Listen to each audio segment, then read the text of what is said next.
You mentioned it. So next week, end of next week, middle to end of next week, they'll be in the Greenbrier.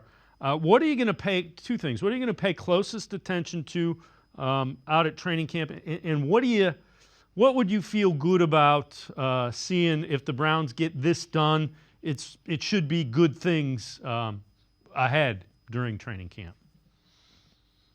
Well, I think number one is the health. I mean, this roster's strong. I mean, but you have some questions, guys coming off injury, but barring unforeseen injuries, I think that the sky's the limit. But what I'm going to look at is some of the depth. I'm a little unsure about their backup behind Njoku at tight end, a little bit about their backup linebackers behind what JOK and Jordan Hicks. I want to see what Devin Bush looks like. I want to see what the rookie Watson looks like.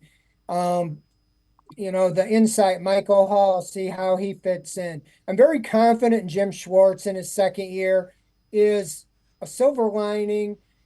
The way they got blown out by the Texans, I think that's going to leave a big motivating factor for Schwartz and reminding the defensive players, most of them coming back, that were in that game, that you cannot rest on your laurels. You look terrible.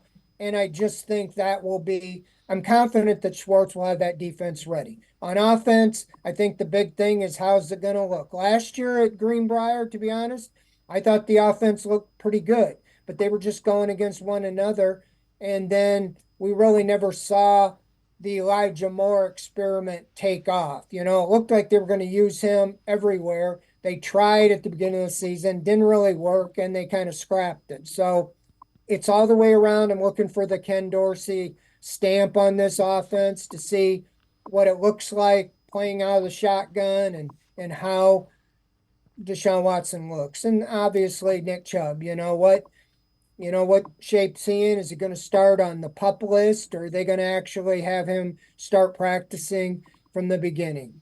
A lot of questions, but it'll be exciting. Always is. There's always questions you didn't know about that pop up.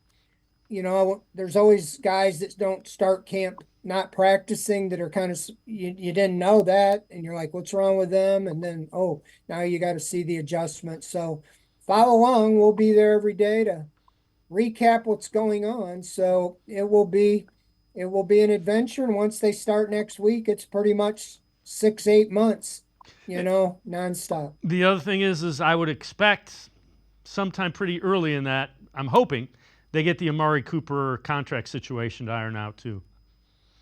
Yeah, well, I mean, you don't want a dark cloud going into an important season like this. That's why I think it'll get done, but it does take two sides, to get it worked out. But I would really be scratching my head if they don't have Cooper, situated and get that behind them very early in camp.